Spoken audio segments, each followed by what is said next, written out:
Sometimes it's the simple things and the clear visual cues or analogies that can have the biggest impact on our swimming technique. Ultimately, what you think about when you swim needs to be easily applied to your stroke and not leave you feeling overwhelmed. So in today's video, I've got just one aspect of your stroke that we're going to focus on: your hand entry and its extension forward immediately prior to starting your catch. We'll look at why this is so important to get it right, both for improving your efficiency and speed, and also to help ward off swimming injuries. Think of it as a little bit like swimming homework for you this weekend, that you can use to incorporate easily into whatever session you choose to do.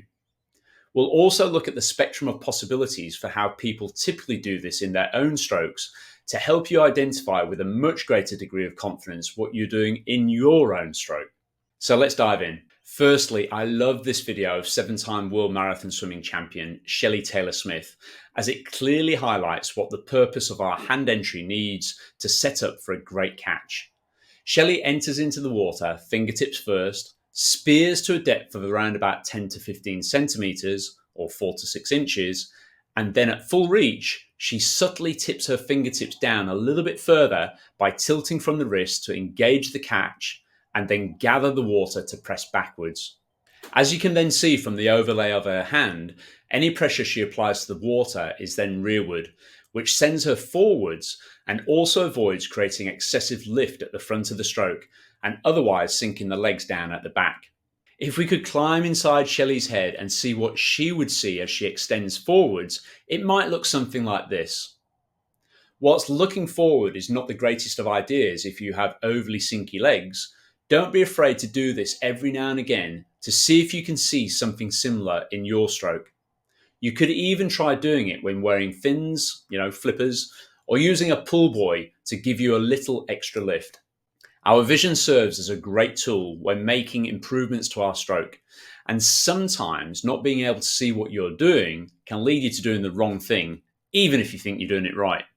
Of course, having a coach help guide you through this using a special audio device to literally give you real-time feedback about where your hand is in the water helps massively too, without needing to change your head position, like I'm doing here with professional triathlete Patrick Nielsen.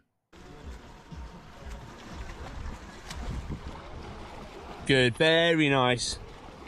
When you see this back on the video, you'll see it looks absolutely perfect. Okay, let's go back to putting the brakes on now. So I want to go back to the old stroke. That's it. So feel the difference there. Feel the lift and the bounce that we get within the stroke. Without this kind of feedback, if you look at Jono Van Hazel, aka Mr. Smooth here, it almost looks like he's watching what his hands are doing each time they go in. And let's face it, what he does is pretty good. So what would you see at this point if you were doing things wrong in your stroke? Well, the classic thing you'd see is your hands rising upwards if you were overgliding. Doing this will slow you down, and as we'll see with Michael Phelps in a moment, it doesn't actually achieve true distance per stroke, or DPS, like you'd maybe think it would.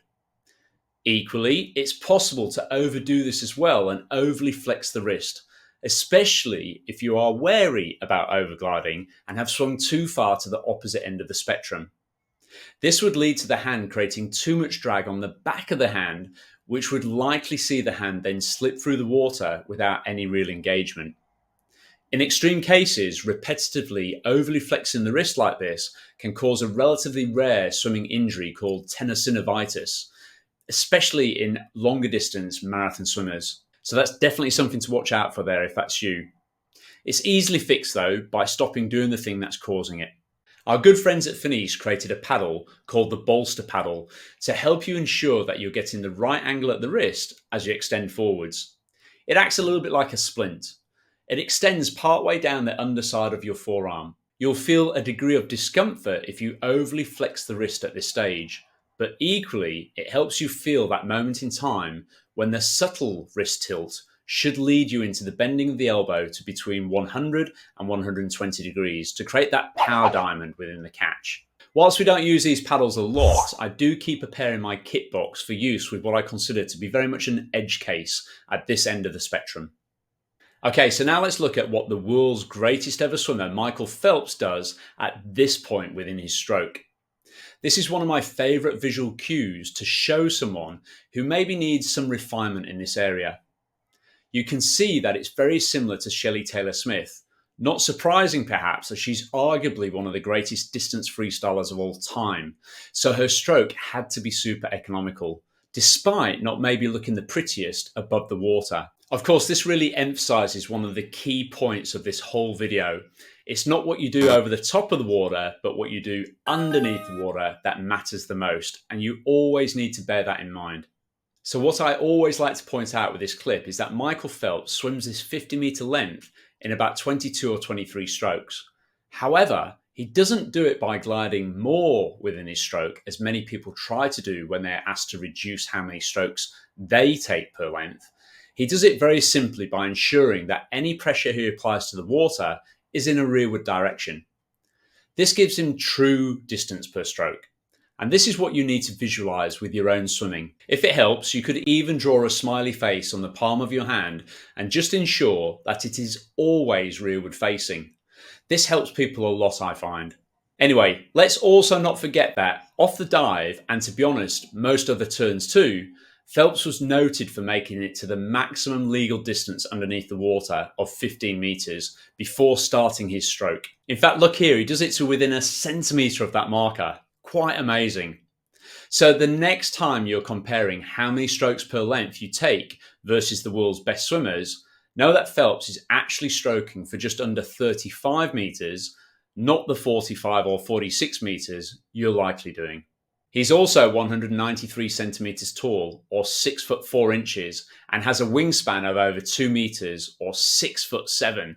This puts him in the 99th percentile of height for men on the planet, and over 17 centimeters, or 7 inches, taller than the 99th percentile for women.